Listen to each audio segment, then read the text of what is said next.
Welcome to Choice Classic Radio. Like us on Facebook, subscribe to us on YouTube, and help keep this show alive by donating at choiceclassicradio.com. For more of your favorite old-time radio shows, join us on our companion podcast, Choice Classic Radio Detectives, where we bring to you tales from the greatest detective shows the golden age of radio had to offer. And now, with 22 episodes made, broadcast on CBS Radio in 1938, we bring to you the Mercury Theater on the Air. The Mercury Theater on the Air.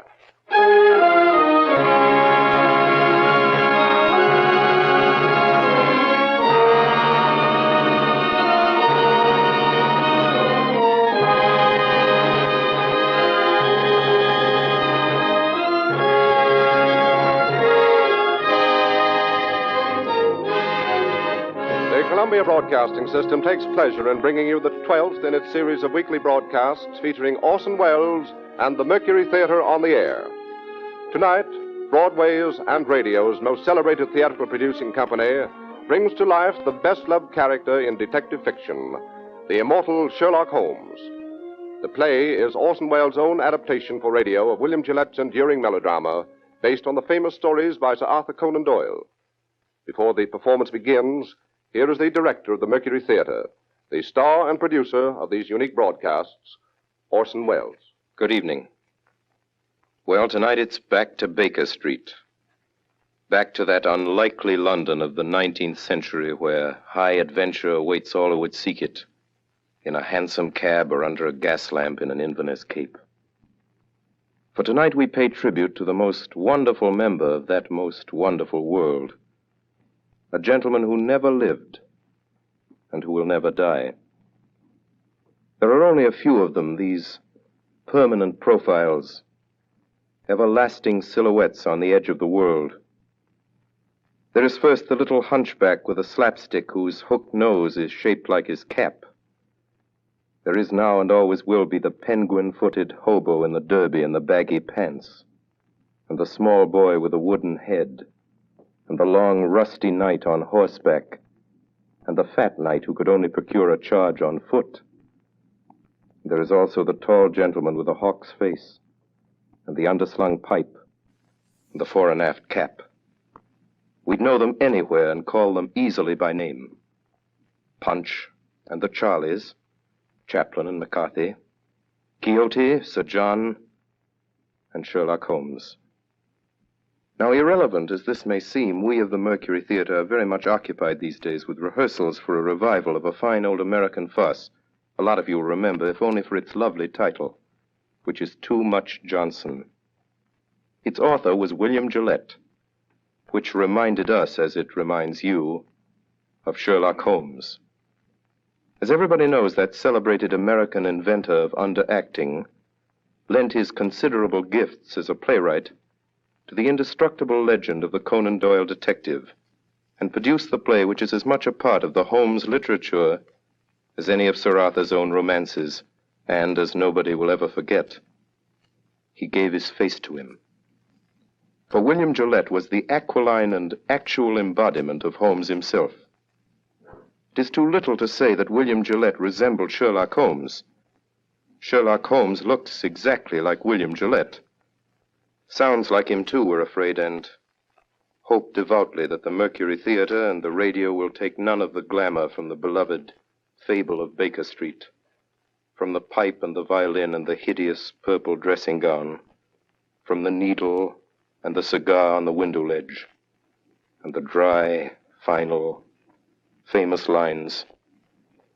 Elementary, my dear Watson, elementary, the mere child's play of deduction.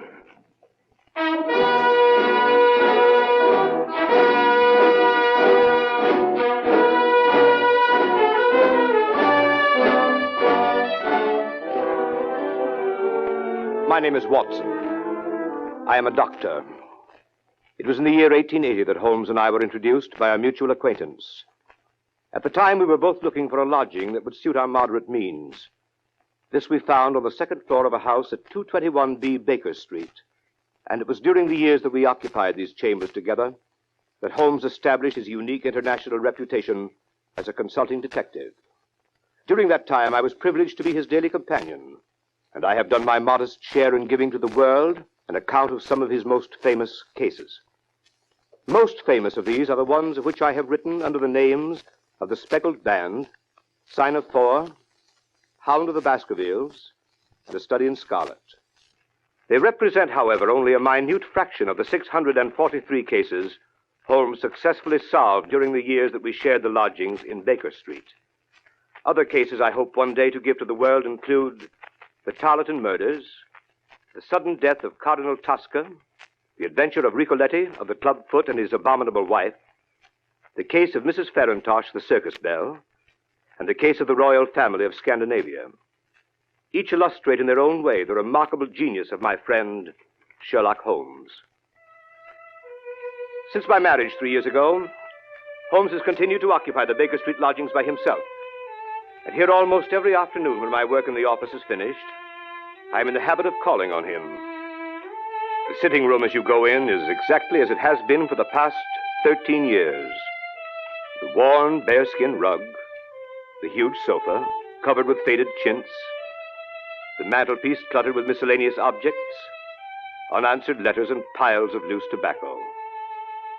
On one side of the fireplace in a deep armchair, his pipe curling forth slow wreaths of acrid tobacco, draped in his hideous purple dressing gown, sits Sherlock Holmes with his violin under his chin.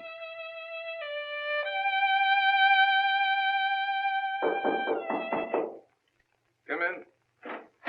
Oh, Watson, my dear fellow. How are you, Holmes? I'm delighted to see you. Perfectly delighted. Upon my word, I am. But I'm sorry to observe that your wife has left you. She has gone on a little visit. But how did you know? How did I? Well, I like that. How do I know anything?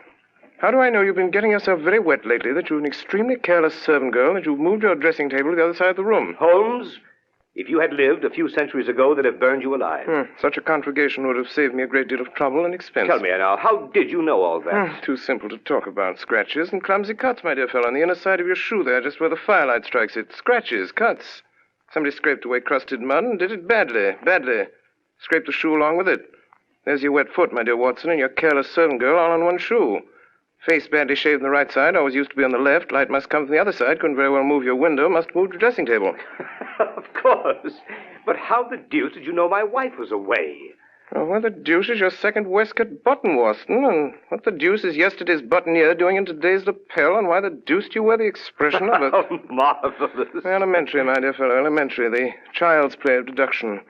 I'm only doing it for your amusement before we pass on to more serious matters. Oh, what is it now, Holmes? Watson, my dear fellow, the enthusiasm which has prompted you to chronicle, and if you will excuse my saying so, somewhat to embellish my little adventures, you occasionally seen fit to introduce a certain element of romance which struck me as being just a trifle out of place. Something like working an elopement into the fifth proposition of Euclid. I merely refer to this in case you should see fit at some future time to chronicle the case on which I am about to embark. The strange case of Professor Robert Moriarty. Moriarty? I don't remember ever having heard of the fellow. No, Watson, you haven't. It is precisely this quality of invisibility that makes of Professor Moriarty the Napoleon of crime. Sitting motionless like an ugly, venomous spider in the center of his web. But that web having 1,000 radiations and the spider knowing every quiver of every one of them. And within 48 hours, I'll have the lines drawn so tightly around him that he can't move. I'll arrest him and his entire gang. Why, Holmes, this is a very dangerous My thing. dear fellow, it's perfectly delightful. My whole life is spent in a series of frantic endeavors to escape from the dreary commonplaces of existence. For a brief period, I escape. You should congratulate me.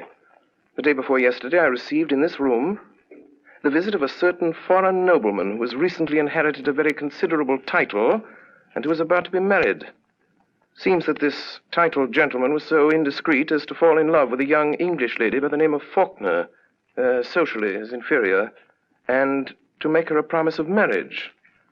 Later, at his family's insistence, the thing was broken off, and the young lady died shortly after of a broken heart, leaving behind a sister. Also, considerable evidence in the form of letters, photographs, and jewelry with inscriptions. These the sister kept.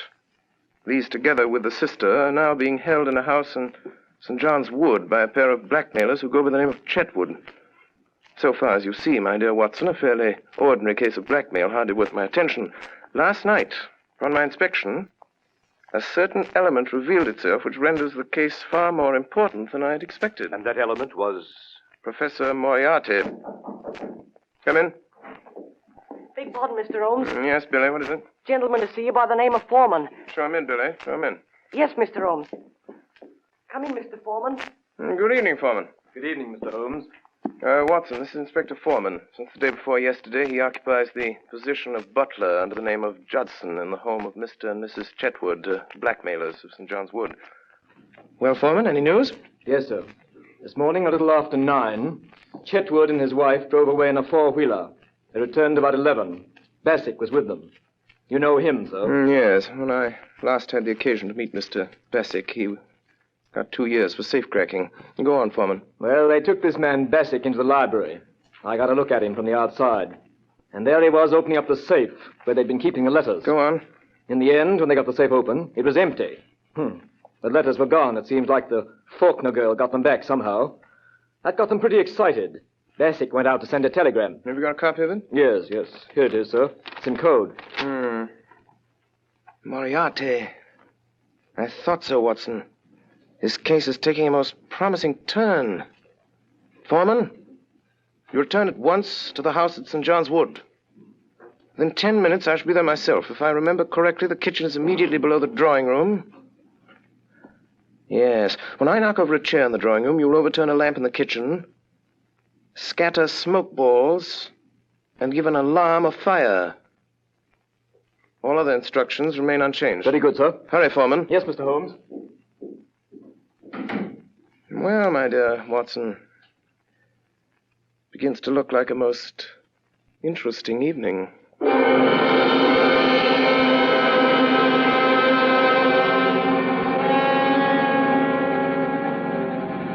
will you give me those letters? No, I won't. Now will you? Now will you?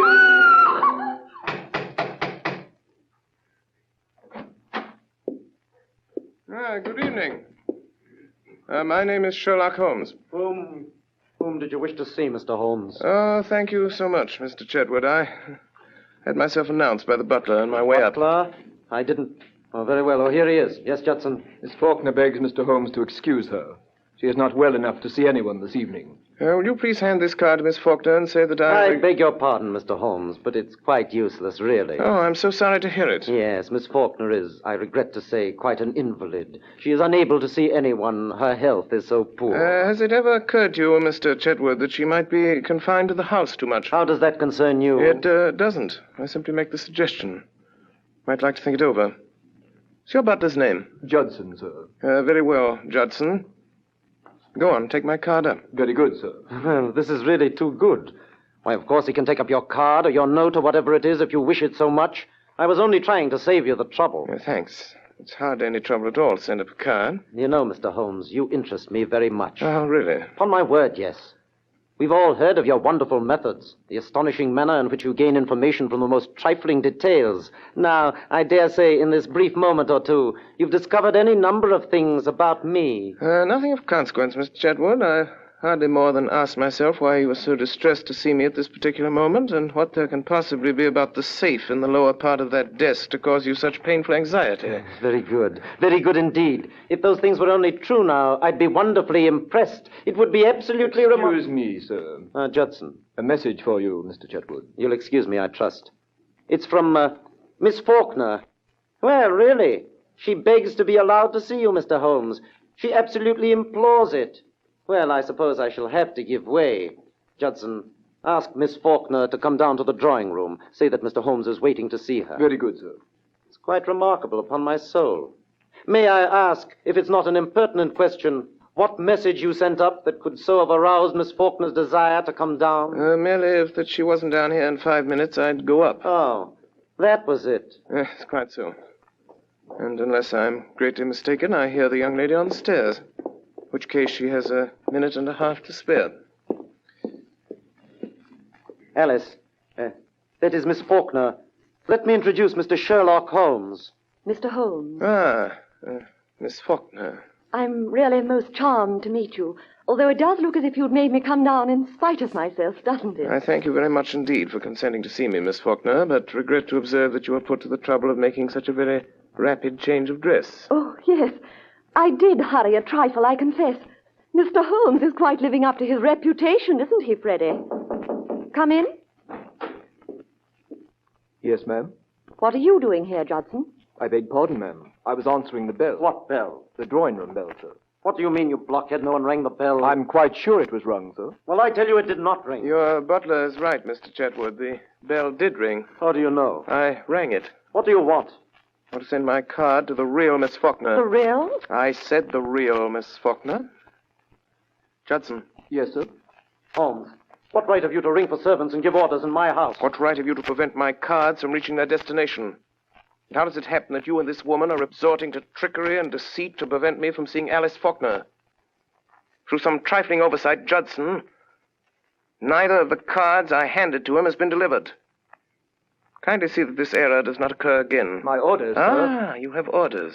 I can't say, sir. You were told not to deliver my card. What business is it of yours, I'd like to know? I shall satisfy your curiosity on that point in a very short time, Mr. Chetwood. Yes, and you'll find out in a very short time that it isn't safe to meddle with me.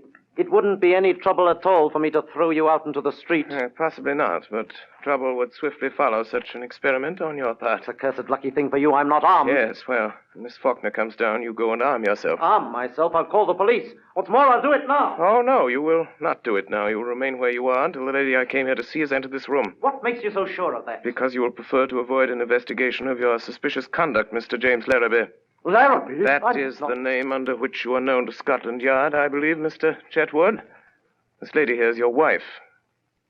As to you, Judson, you will either deliver that card to Miss Faulkner at once or sleep in the police station tonight. It's a matter of small consequence to me which you do. Shall I go, sir? Go on. Take up the card. It makes no difference to me. A short time since, Larrabee, you displayed an acute anxiety to leave the room. Pray do not let me detain you or your wife any longer. Take it you prefer to remain while I talk to Miss Faulkner? We do, Mr. Holmes. Ah, at last, Miss Faulkner. This is Mr. Holmes. Yes, You wish to see me? very much indeed, Miss Faulkner, but I'm sorry to see that you are far from well. Oh, no, No? Beg your pardon. What does this mark mean? Oh, nothing. Nothing? No. And the mark here on your neck, plainly showing the clutch of a man's fingers, does that mean nothing also? It occurs to me that I should like to have an explanation of this. Possibly you can furnish one, Mr. Larrabee. How should I know? It seems to have occurred in your own house. What if it did? You'd better understand that it isn't healthy for you or anyone else to interfere with my business. Ah, that is your business. We have that much at least. Pray be seated, Miss Faulkner. I don't know who you are, Mr. Holmes, or why you are here. I shall be very glad indeed to explain. My business is this. I've been consulted as to the possibility of obtaining from you certain letters addressed to your sister, which are supposed to be in your possession. I cannot give up my sister's letters, Mr. Holmes. There are other things besides revenge. There is punishment. Believe me, Miss Faulkner. There is nothing more to say. Good night, Mr. Holmes. But my dear Miss Faulkner... Oh, I'm so sorry. How clumsy of me to turn over this chair. Fire! Fire! Oh, help, sir! Oh, what's that? Help, What's sir. that? What's going on in your house here? Fire, sir! The lamp, sir! Lamp? The lamp in the kitchen, sir. It fell off the table and everything down there is blazing, sir. Quick, sir, come down. We're coming. Ready, sir, quick. Don't alarm yourself, Miss Faulkner. There is no fire. No fire? The smoke was all arranged for. Arranged for? What does it mean, Mr. Holmes? It means this, Miss Faulkner. It means that I wanted a package of letters, Miss Faulkner, and that by following your eyes just now, when you thought there was a fire, I discovered that you'd hidden them in the upholstery of this chair. Yes. Quite elementary, as you see. And now that they're in my possession, there seems to be no reason for me to remain any longer in this house. Good night, Miss Faulkner. Miss Faulkner. Yes? I can't take them, Miss Faulkner. These letters belong to you. I find that I cannot keep them unless you can possibly change your mind and let me have them of your own free will. I hardly suppose you could. I will therefore return them to you and Oh, here's our friend Mr. Larrabee returning from the fire. So, you've got the letters, have you? Now I suppose we're going to see you walk out of the house with them. On the contrary, you're going to see me return them to their rightful owner. Miss Faulkner, here are your letters. Should you ever change your mind and be so generous, so forgiving as to wish to return these letters to the one who wrote them, you have my address. In any event, rest assured there will be no more cruelty, no more persecution in this house. Thank you, Mr. Holmes. You are perfectly safe with your property, Miss Faulkner, for I shall so arrange it that your faintest cry of distress will be heard. And if that cry is heard, it will be very unfortunate for those who are responsible. As for you, Mr. Larrabee, and you, Madame, I beg you to understand that you continue your persecution of that young lady at your peril. Good night. Miss Faulkner. Come here, Miss Faulkner. Now, are you going to give me those letters? No, never. Are you going to give me those letters? Oh. Now then. Be careful, Jim. You shut up. Now then, Miss Faulkner. Do you give me those letters, or do I break your arm? What's that? Someone knocked on the door. No, it was on that side. Did you call, madam? I think someone knocked, Judson. I'll see, madam.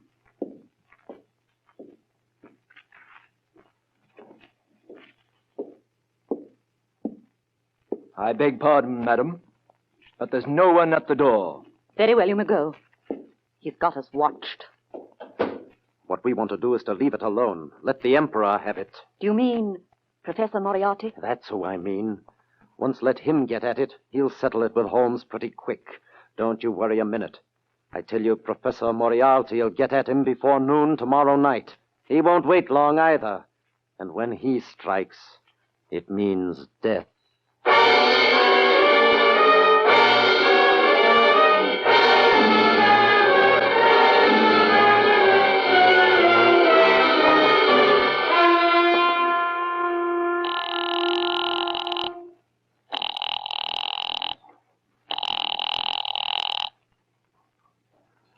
Number?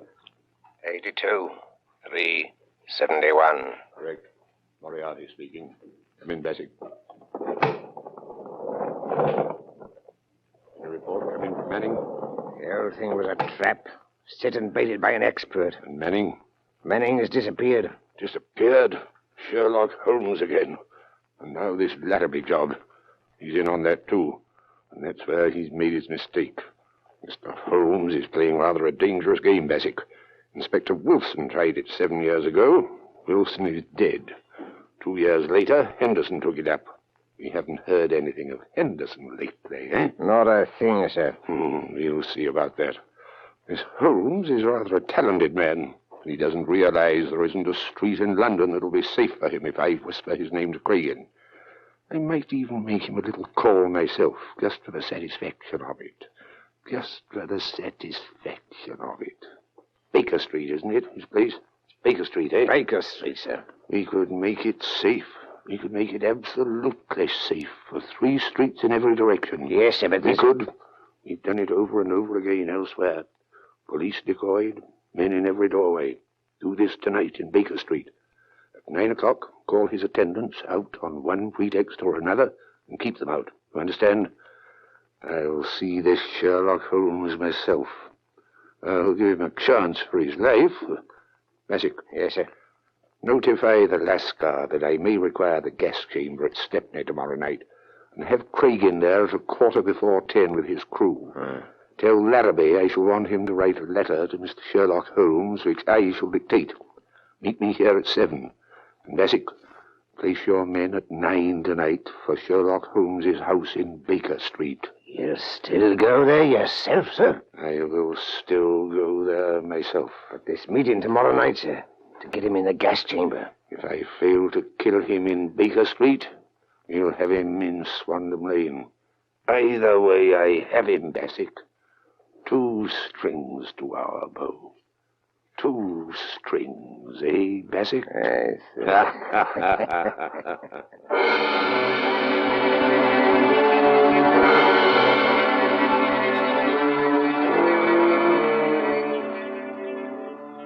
That evening, Holmes and I dined together at Scott's in Piccadilly Circus. After dinner, we went to a concert at Queen's Hall. I can still see him on this particular night of the Moriarty case, well knowing that his life was in peril, sitting beside me in the stalls, wrapped in the most perfect happiness, listening to Sarasate play the violin, gently waving his long, thin fingers in time to the music.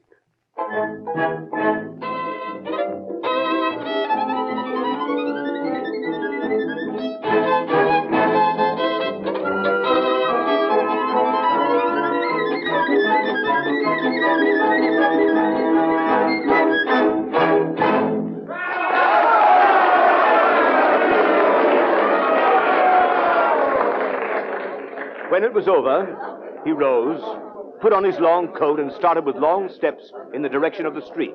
Come, my dear Watson. Let's go on to Baker Street. I have an idea that very soon we shall be receiving a most interesting visit.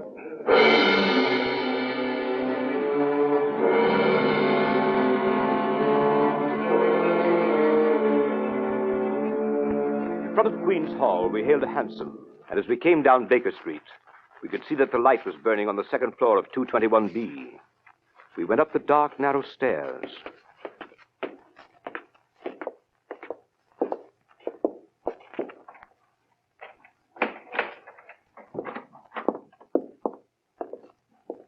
Mr. Holmes. The boy Billy was waiting for us. Mr. Holmes. What is it? Mrs. Hudson's compliments, sir, and she wants to know if she can see you. No, where is Mrs. Hudson? Downstairs in the kitchen, sir. My compliments, and I don't think she can. Where she is. She'll be very sorry, sir. Our regret will be mutual. It was most terrible important, sir, being as she wants to know what you'll have for breakfast in the morning. The same. Same as when, sir? This morning. But you didn't have nothing, sir. You wasn't here. I won't be here tomorrow. Yes, sir. Was that all, sir? Quite so. Yes, sir. Thank you, sir. Oh, Mr. Holmes, here's a letter for you, sir, on the table. Delivered 10 minutes ago. Well, read it, Watson. There's a good fellow. I put on my dressing gown. Yes. Dear sir. Thus addresses me. Why, James Larrabee. And what has James to say this evening? Dear sir. I hope he won't say that again.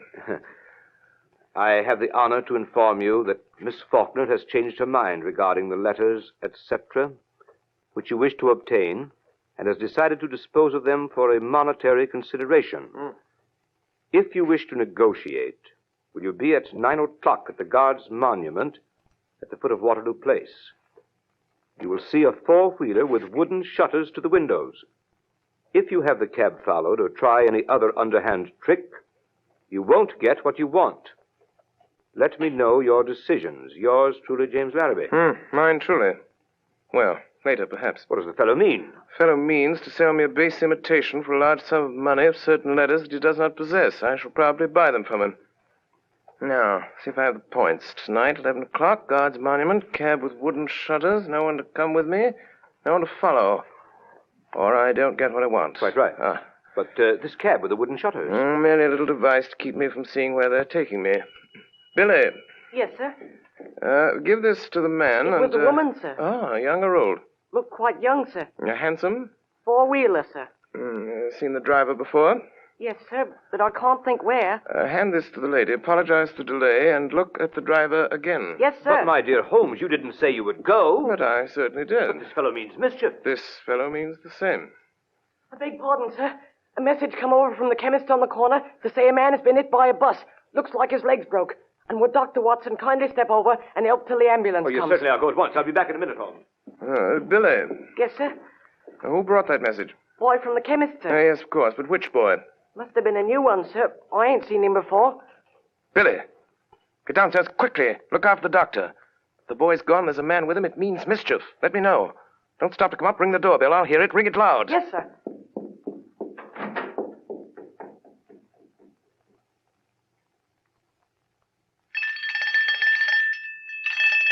Look out, sir. Look out. Look out.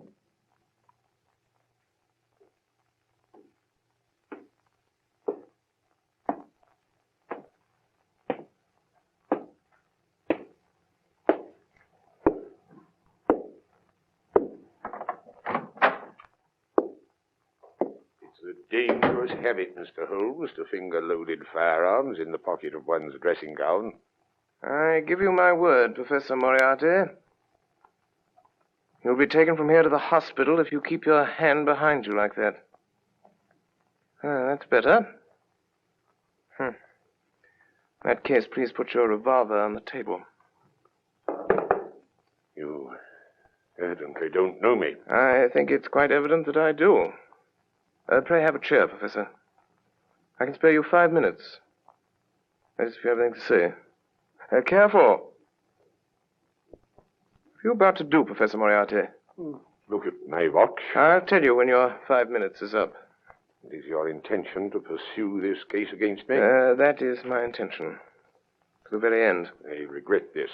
Not so much on my own account, but on yours. I share your regret, Professor, but solely because of the rather uncomfortable position it will cause you to occupy. May I inquire to what position you're pleased to allude, Mr. Holmes? I refer to the position you will occupy at the end of a rope, Professor Moriarty.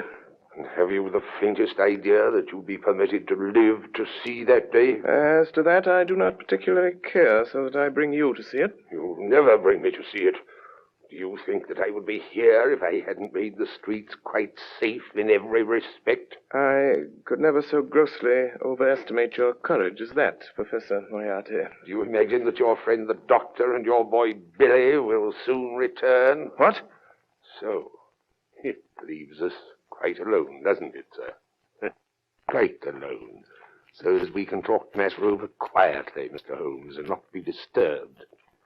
In the first place, I wish to call your attention to a few memoranda which I've jotted down and which you will find... here they are. Look out! Don't do that. Chance down quickly. You'll farther away from that memorandum book you're talking about. I was merely about to take out a small notebook. Well, merely don't do it. I don't want it. I've got one of my own. If you want it, we'll have someone get it for you.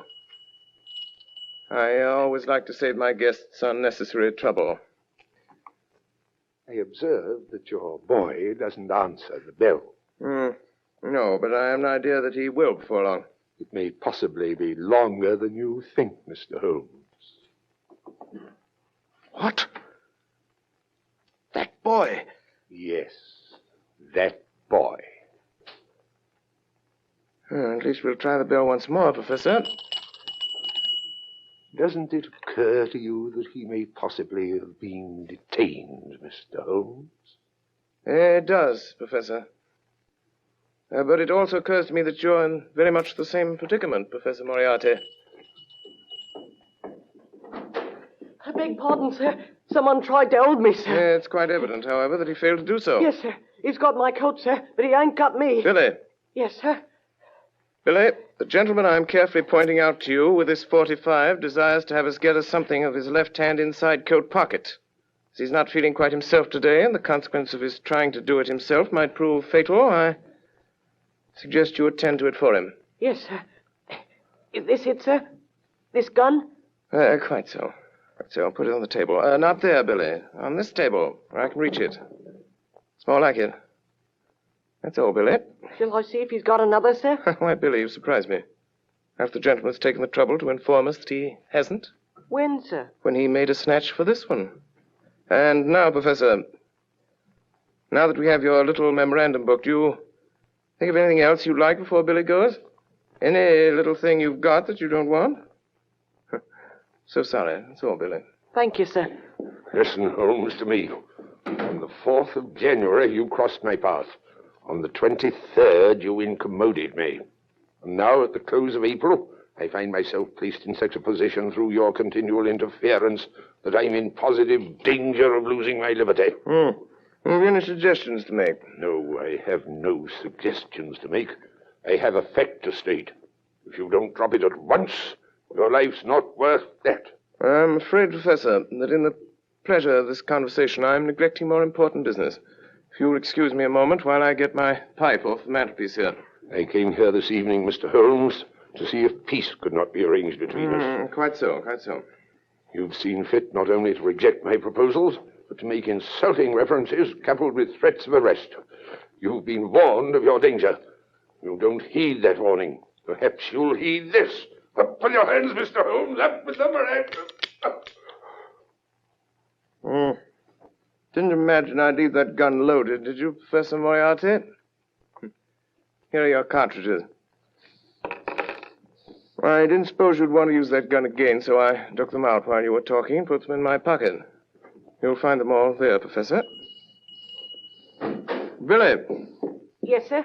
will you please show Professor Moriarty the door? Yes, sir. This way, sir. Don't ever say I didn't warn you, Mr. Holmes. No, Professor Moriarty. No, I never will. Billy, come here. Yes, sir. Billy?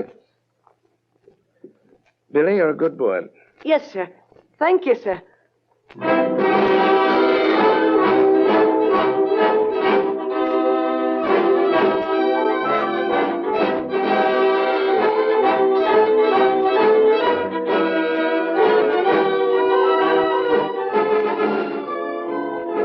You are listening to the Columbia Broadcasting System's presentation of Orson Welles and the Mercury Theater on the Air in Sherlock Holmes, with Orson Welles in the title role and Ray Collins as Dr. Watson. We pause a moment for station identification. This is the Columbia Broadcasting System.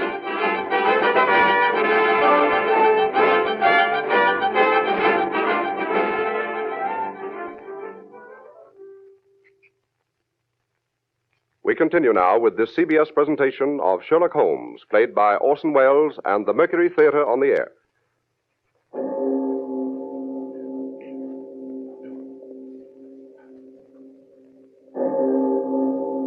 It was exactly 9 o'clock when Sherlock Holmes left the house in Baker Street.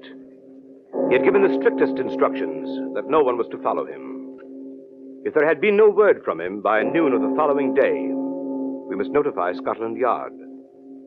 I went to the window and looked after him as he went down Baker Street. A tall, thin figure in a gray ulster, walking with long, smooth steps in the direction of Langham Place.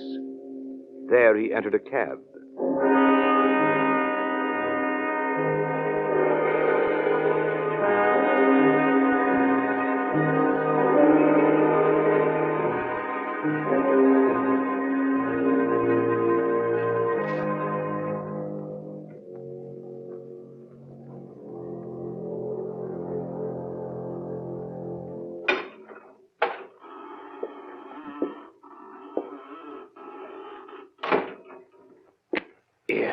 What are you doing, lighting matches here? That's what I'm doing. Chuck it. Why should I chuck it? There might be gas, you fool. There ain't no gas. It's been 4 days since we had gas in the room. And I still say there might be gas. Did you check it? And I will.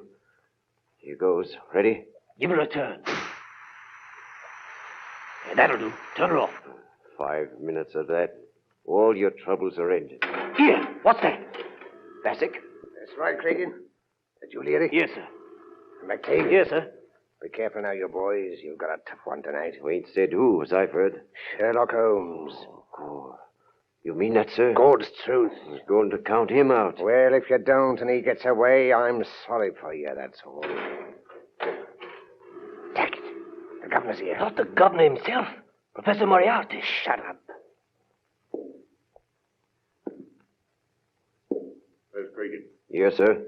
Got your full crew? All here, sir. No mistakes tonight, Cregan. I'll be careful of that, sir. This is Larrabee. Hello. He's in on this job. Hello, Larrabee. Oh. What's that door, Bassick? A small cupboard, sir. No outlet? None whatever, sir. That window? Nailed down, sir. Man might break the glass. If he did, he'd come up against the heavy iron bars outside. We'll have him tied down before he can break any glass, sir. You've used it before, eh? Of course, you know it's airtight. Every crevice is sealed, sir. When the men have turned the gas on him, they leave by this door. Yes, sir. Can be made quite secure. Heavy bolts on the outside, sir. Solid oak bars over all. Let me see how quick you can operate them. They tie a man down, sir. There's no need to hurry. Let me see how quick you can operate them. Leary. Yes, sir.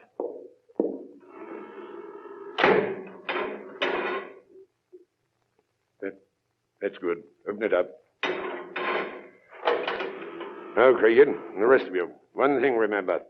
Whatever happens, no shooting tonight. Not a single shot. Can be heard in the alley below. The first thing is to get his revolver away before he has a chance to use it.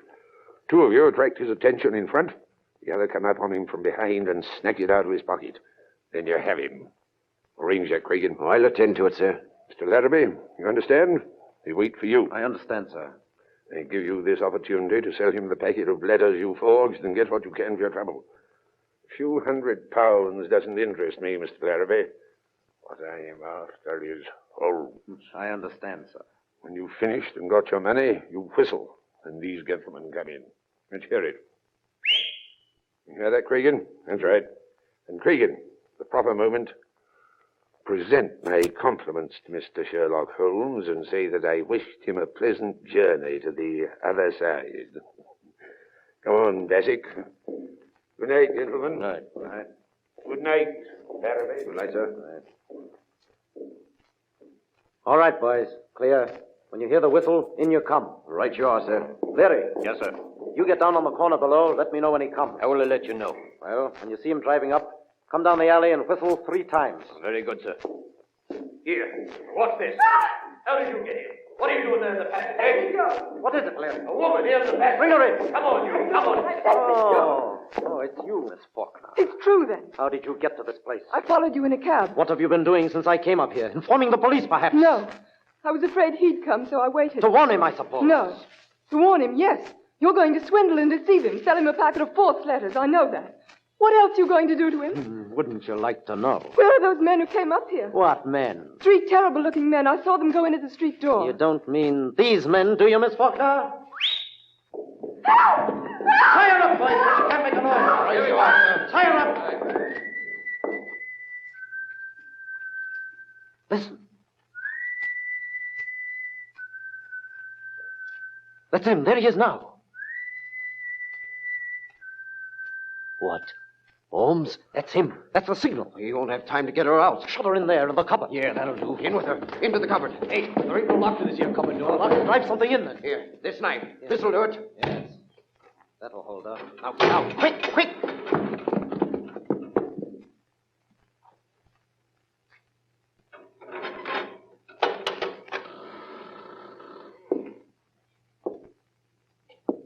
Good evening, Mr. Holmes. Ah, Mr. Larrabee. Oh, really? I certainly thought after all this driving about in a closed cab, you'd show me something new. Seen it before, have you, Mr. Holmes? Oh, well, a time or two. Now to come to think of it, I nabbed a friend of yours in this place while he was trying to drop himself out of the window. Ed Colvin, the cracksman. Colvin, never heard of him before. Well, you certainly never heard of him after. Sure of that. A brace of counterfeiters used these luxurious chambers in the spring of '89. Well, one of them hid in that cupboard. We pulled him out with the heels. Quite interesting, but times have changed since then. So they have, Mr. Larrabee, so they have. But then it was only cracksmen, counterfeiters, pickpockets, and petty swindlers of various kinds. But now... Well, what now? Well, between you and me, Mr. Larrabee, we've heard some not altogether agreeable rumors. Rumors of some pretty shady work not far from here. A murder to a very peculiar kind. I've always had a suspicion... That's it. My surmise was correct. It is. It is what? This room is corked, sealed. What does that signify to us? Nothing to us, Mr. Larrabee, nothing to us. But it might signify a good deal to some poor devil who's been caught and gassed in this trap. Well, if it's nothing to us, suppose we leave it alone and get to business. My time is limited. Yeah, of course. I should have realized that these reflections could not possibly appeal to you. Smoke? Have a cigar, Mr. Holmes? Ah, thanks. Oh, good cigar, this, Mr. Larrabee. A genuine Havana. Glad you like it. Now, here is the little packet of letters which is the object of this meeting. I haven't opened it yet, but Miss Faulkner tells me everything is there. I suppose, Mr. Larrabee, that as Miss Faulkner knows nothing about this affair, we omit her name from the discussion. What do you mean? Who told you she doesn't know? You did. Every look, tone, gesture, everything you've said and done since I've been in this room has informed me that Miss Faulkner has never consented to this transaction. It is a little speculation of your own. Oh, I suppose you think you can read me like a book. Oh, no, like a primer. Well, let it pass. How much will you give? £1,000. I couldn't take it. What do you ask? 5,000. I couldn't give it. Why, I've been offered 4,000 for this little packet. Why didn't you take it? Because I intended to get more. Oh, that's too bad. If they offered 4,000, they'll give 5. They won't give anything. Why not? They've turned the case over to me. Will you give 3,000? Mr. Larrabee, strange as it may appear, my time is limited as well as yours. I have brought with me the sum of £1,000, which is all that I wish to pay. If it is your desire to sell at this figure, kindly appraise me of the fact at once. If not, permit me to wish you a very good evening. Well? You can have it. It's too small a matter to haggle over. Give me the money. Certainly. I thought you said you'd only brought just 1,000. I did. This is it. You brought a trifle more, I see. Quite so. I didn't say I hadn't brought any more. Oh, you can do your little tricks when it comes to it, can't you? It depends on who I'm dealing with. Here, you give me that money. Come on, quick, hand it over. Get away! Now, I've got you where I want you, James Larrabee. You've been so cunning and so cautious and so wise, we couldn't find a thing to hold you for, but this little slip will get you in for robbery. You'll have me in, will you? What are your views about being able to get away from here yourself? I do not anticipate any particular difficulty. Robbery, eh? Why, even if you got away from here, you haven't got a witness. You haven't got a witness to your name. I'm not so sure of that, Mr. Larrabee. Not so sure of that. You usually fasten this cupboard door with a knife? Come away from that door! Faulkner! Stand back. Contemptible scoundrel, what does this mean? I'll show you what it means, Captain, quick! I'm afraid you're badly hurt, Miss Faulkner. Mr. Holmes, look behind you! Get him! Hey, what in there, boy? I'll have to ask you gentlemen to wait just one moment, please. Here there. What's the idea of sitting down and writing? What are you writing? Writing your will, I suppose. No, only a brief description of one or two of your gentlemen, the police. I'm ready now. Wait a bit. You better listen to me, Mr. Holmes. We're going to tie you down nice and tight to the top of that table. Why, you surprised me, gentlemen. Thinking you're so sure of anybody in this room. And 3 bars gone out of that window. Bars or no bars, you're not going to get out of here as easy as you expect. There are so many ways, Mr. Larrabee, that I hardly know which one to choose. Well, you better choose quick, I can tell you that. I'll choose at once, Mr. Cregan. And my choice falls on this chair. My God! The light! He'll get away in the dark! Look out! There he goes! Look at his cigar! Track him by the cigar! What's his cigar? Look out! He's going for the window! He's up on the ledge! He's climbed out! Look at his cigar! Get him quick! After him! There he goes! He's out! By the window! No, gentlemen, no, not by the window. I'm leaving by the door. By the way, I left my cigar for you on the windowsill. Good evening, gentlemen.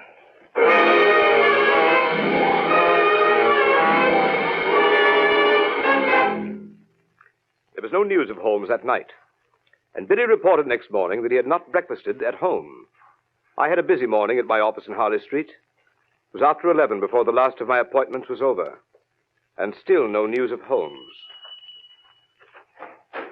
Did you ring Dr. Watson? Oh, Parsons. Is there anyone waiting? I have to be in Baker Street at noon. There's one person in the waiting room, Doctor. A lady, sir, and she wants to see you most particular. What about? She didn't say, sir, only she said it was of the utmost importance to her if you'd see her, sir. Oh, very well, I'll see her, and call a cab for me at the same time and have it wait. Show the lady in. Yes, sir. This way, ma'am. This way. Ah, Doctor, it's awfully good of you to see me. I'm Mrs. H. DeWitt Seaton. Dear me, I didn't bring my card case. Or if I did, I've lost it. Don't trouble about a card, Mrs. Seaton. They said you were Mr. Holmes's friend. Several people told me that. There's several. They advised me to ask you where I could find him today, this morning. And everything depends on it, Doctor. Everything. I'd go to Mr. Holmes at once. But I've been, and he wasn't there. You went to Mr. Holmes' house? Yes, in Baker Street. That's why I came to you. They said he might be here. No, he isn't here. But don't you expect him this morning? No, there's no possibility of Mr. Holmes coming as far as I know. But couldn't you get him to come? It would be such a great favor to me. I'm almost worn out with going about and with this dreadful anxiety. If you could get word to Mr. Holmes to come. I could not get him to come, madam, and I beg you to excuse me. I'm going out myself on urgent business. I have no idea where Mr. Holmes could be. What's that, Parsons? It sounded like an accident, sir. Probably nothing more than a broken-down hansom. See what it is, Parsons. That's the bell, sir. Somebody's hurt, sir, and they're wanting you. Well, don't allow anybody to come in. I have no more time. Very well, sir. But they're coming in, Doctor. Let the old man come in, can't you? Yes, to bring him in. There ain't nowhere else for him to go. Can't the doctor's office is this, and he can't come in when he's hurt. The doctors can't see anybody. He's got to come in. We can't leave him out in the street, can we? All right, help him in, Parsons. Oh, Doctor, isn't it frightful? Can I be of some use, None Doctor? whatever, none whatever. But, Doctor, I must see the poor fellow. Oh, my leg, my leg. Right this way, sir. Be careful of the sill, sir. That's it. The accident. You can't help a accident. Oh, you can't. That's plain enough. He was on the wrong side of the street, he was. Now, over to this chair. No, I'll sit here. No, this is the chair, sir. Don't you suppose I know where I want to sit down? You'll sit down here. That isn't the doctor. The doctor will have a look at you. Here's the doctor. That isn't the doctor. Yes, it is a doctor. Here, doctor. You just come and have a look at this old bloke, will you? He's hurt himself a little in... Are you a cabman? Yes, I'm the cabman. Well, I'll have you arrested for this. Arrested? Arrested! You can't arrest me. No, I can't, but somebody else can. Where's my hat? Where's my hat? My hat! My hat! Never mind your hat. I will mind my hat, and I'll hold you responsible. There's your hat in your hand. Go on, sit down. That isn't my hat. Here, you're responsible. I'll have you arrested. Here, come back. I'll go and stick around here. You know I got to go and attend to my meeting horse. Bring your horse in here. I want to speak to him. It's a conspiracy. I won't stay in this place. If I ever get out of here alive... What are you staring at me for, lady? Parsons, tell that cab to wait for me. I must see if he's badly hurt. Yes, sir. Now, my friend, if you'll sit quiet for one moment, I'll have a look at you. Well, stay still, will you? Well, how can I... Remarkable weather we're having, eh, Doctor? Holmes! What on earth? How about having me remove some of this ridiculous disguise, Watson? Holmes! Is that you? Quite so, my dear fellow, quite so. Holmes! Watson, only get out that window. Look out, the blind! What do you want me to do? Nothing. It's already been done by Mrs. Larrabee here. Look out, Holmes. She can get out that way. I don't think so, Watson. Foreman! I've got her, sir. Good work, Foreman. Now take this lady in charge. Yes, sir. Very good, Foreman. Wait for me outside. Yes, sir. Ah, Watson, my dear fellow, I regret to say that up to the present time, Professor Moriarty himself has not risen to the bait. Where do you think he is? In the open streets, under some clever disguise. Watching for a chance to get at me. And was this woman sent in here? Quite so. A spy. To let them know by some signal if she found me in the house. Now they know. Pull down that blind, Watson. I don't care to be shot at from the street. I imagine we shall hear from Professor Moriarty very soon now. Mr. Holmes! Mr. Holmes! What did I tell you? He's come, sir. From where? The house across the street. He was in there watching these windows. He must have seen something, for he's just come out. There was a cab waiting in front of this house, sir, and he's climbed up and changed places with the driver. Get out again quick, Billy, and keep your eye on him. Yes, sir. Thank you, sir. Watson, can we have a rather heavy portmanteau for a few moments? I won't do it any harm. Parsons, my large Gladstone over there in the corner. Bring it here, please. Yes, sir. Here you are, sir. Here's the portmanteau. Thank you, Parsons. Put it down there. Thank you so much. Parsons, you ordered a cab for the doctor a short time ago. It's been waiting, I believe. Yes, sir, I think it has, sir. Be so good as to tell the driver to come in here and get a valise. When he comes, tell him that's the one. Very good, sir. My dear Watson, times like these you should tell your man never to take the first cab that comes on call, nor yet the second. The third may be safe. But Holmes, All right, I'm cabby. Here it is, cabby. Here, right in this way. This bag. I want taken down, Right, you are, street. Governor. Right. All right. Goodbye, Watson. Bye, Watson, old fellow. Wait a minute, driver. It's pretty heavy, I'm afraid. Let me help you. Watson, I'll write to you from Budapest. Yes, but Holmes... Here, driver. Just let me tighten up these straps a bit. There we are, that's right. I'll hold it, driver. You pull the strap. A few little things in this bag that I wouldn't like to lose. Right, you will see. And it's just as well to make quite sure. Is it not, Professor Moriarty? By means of a simple pair of handcuffs. Blast you, Holmes. Do you imagine, Sherlock Holmes, that this is the end? I ventured to dream that it might be. Are you quite sure the police will be able to hold me? Professor Moriarty, I'm quite sure of nothing. Take him away, Foreman.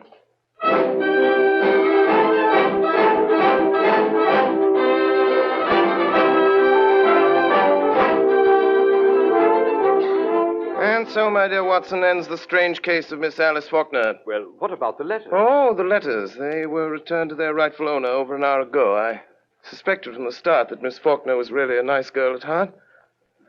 Ah, dear. What is it, Holmes? I was just reflecting, my dear Watson. With Moriarty out of the way, London, from the point of view of the criminal expert, is likely to become a singularly uninteresting city. One's morning paper, a veritable wilderness of boredom. Mr. Holmes! Mr. Holmes! Yes, Billy? There's a lady, sir. Been waiting for an hour. Says she's got to see you, sir. Case of murder, she says. She's got her face veiled. From which I deduce that she is a lady of over 41 and less than 45, of a strange, dark beauty and considerable social eminence. And that she has lived for some years in the Near East. And that she is now wearing a large blood ruby on the second finger of her left hand. Holmes, how do you know these things? It's amazing. Elementary, my dear Watson. Elementary. The child's play of deduction.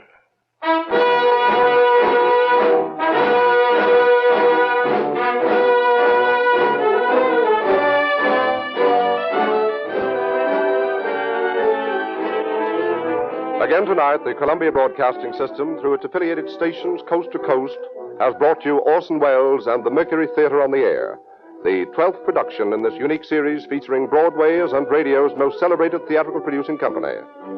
This evening, the play was Orson Welles' own adaptation of William Gillette's Sherlock Holmes. In the cast, Dr. Watson, played by Ray Collins, Alice Faulkner by Mary Taylor, Madge Larrabee by Brenda Forbes, James Larrabee by Edgar Barrier, Inspector Foreman by Morgan Farley, Cragen by Richard Wilson, Brassic by Alfred Shirley, Leary by William Allen, Billy by Arthur Anderson, Professor Moriarty by Eustace Wyatt, and Sherlock Holmes by Orson Welles. The orchestra was conducted by Bernard Herrmann, and the production was supervised for CBS by Davidson Taylor. Your announcer is Frank Gallup.